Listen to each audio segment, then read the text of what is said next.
আমরা পরীক্ষা দিলে ফেল করি, আর ফেল করবোই না কেন? কারণ আমরা তো পড়ার সময় পাই না। 365 দিনে 1 বছর, আর 1 বছরের মধ্যে 52 দিনই থাকে শুক্রবার, আর এই শুক্রবার যদি বাদ দেয় বাকি থাকে 313 দিন। এর মধ্যে শীতকাল, গ্রীষ্মকাল, বর্ষাকাল বাবদ ছুটি থাকে 50 দিন, আর এই 50 দিন যদি বাদ দেয় বাকি থাকে 263 দিন। আর আমরা যদি প্রতিদিন 8 ঘন্টা ঘুমানোর পেছনে ব্যয় করি তাহলে 122 দিন চলে যায়, আর এই 122 দিন বাদ দিলে বাকি থাকে 140 দিন।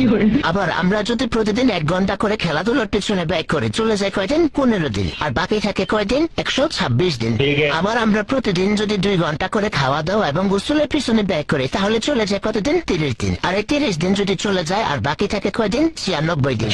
আবার আমরা যদি প্রতিদিন 1 ঘন্টা করে কথা বলার পিছনে ব্যয় করি তাহলে চলে যায় কয়দিন? 15 দিন, আর এই 15 দিন চলে গেলে আর বাকি থাকে কতদিন? 89 দিন। আবার আমরা বছরে পরীক্ষা দেই 35 দিন, আর এই 35 দিন যদি বাদ দেয় তাহলে থাকে আর কতদিন? 46 দিন।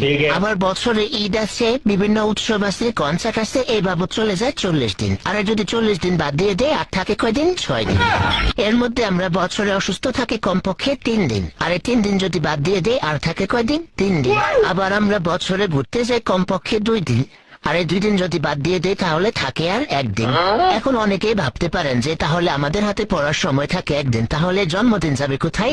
আর এই জন্মদিন পালন করতে আমাদের চলে যায় 1 দিন। এই জন্য আমাদের হাতে পড়ার আর সময় থাকে না, এই জন্য আমরা পরীক্ষা দিলে ফেল করি।